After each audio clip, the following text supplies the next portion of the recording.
North Korea ने under water nuclear weapon system के परीक्षण का दावा किया है। इससे पहले वासांग 18 मिसाइल का वो परीक्षण कर चुका है। ऐसे परीक्षणों से सवाल उठ खड़ा हुआ है कि क्या उत्तरी कोरिया युद्ध की तैयारी कर रहा है। हाल ही में उत्तरी कोरिया ने दक्षिणी कोरिया से लगी सीमा के पास लाइव फायर एक्सरसाइज भी किया था। ये भी गौर करने की बात है कि उत्तर कोरिया के जो तानाशाह शासक हैं किम जोंग उन, उन्होंने उत्तर और दक्षिण कोरिया के एकीकरण की दिशा में काम करने वाली जो 3 समितियां थी उनको भंग करने का ऐलान कर दिया।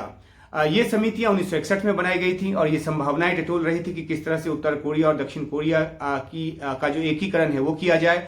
लेकिन किम जोंग उनका कहना है कि एकीकरण अब किसी भी हाल में संभव नहीं है। कोरिया की जो रबर स्टैंप संसद है, जिसको कि सुप्रीम पीपुल्स असेंबली कहा जाता है, उसने बयान जारी कर संविधान में बदलाव की जो बात है वो की। संविधान में दक्षिण कोरिया के साथ सुलह के जरिए आगे बढ़ने की जो बात है वो पहले से है, लेकिन इसे बदलकर दक्षिण कोरिया को दुश्मन नंबर 1 देश घोषित करने का फैसला जो है वो किया गया है। संविधान में इस बदलाव के जो मायने हैं वो अहम है, क्योंकि संवैधानिक तौर पर दक्षिण कोरिया को दुश्मन देश करार देने के बाद उस पर हमला जो है वो आसान हो जाएगा। एक और बात गौरतलब है कि नॉर्थ कोरिया और रूस की जो नज़दीकी है वो हाल के महीनों में काफ़ी बढ़ती नजर आ रही है। पिछले साल से ही काफ़ी तेजी से उसमें जो उन दोनों देशों के बीच जो नज़दीकी वो बढ़ी है।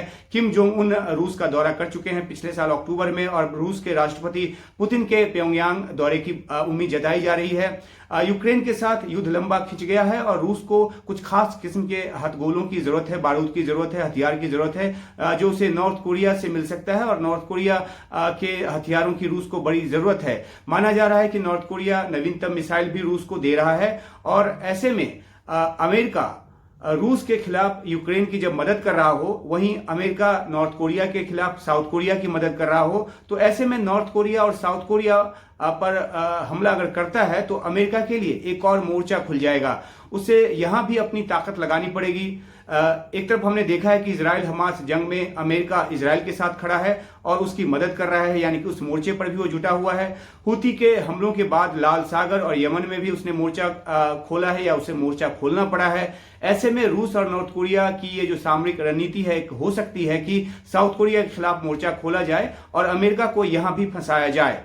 ताइवान चुनाव के बाद यह भी देखने में आ रहा है कि चीन जो है वो ताइवान पर मोर्चेबंदी में जुटा हुआ है, क्योंकि ताइवान की स्वायत्तता उसे पसंद नहीं।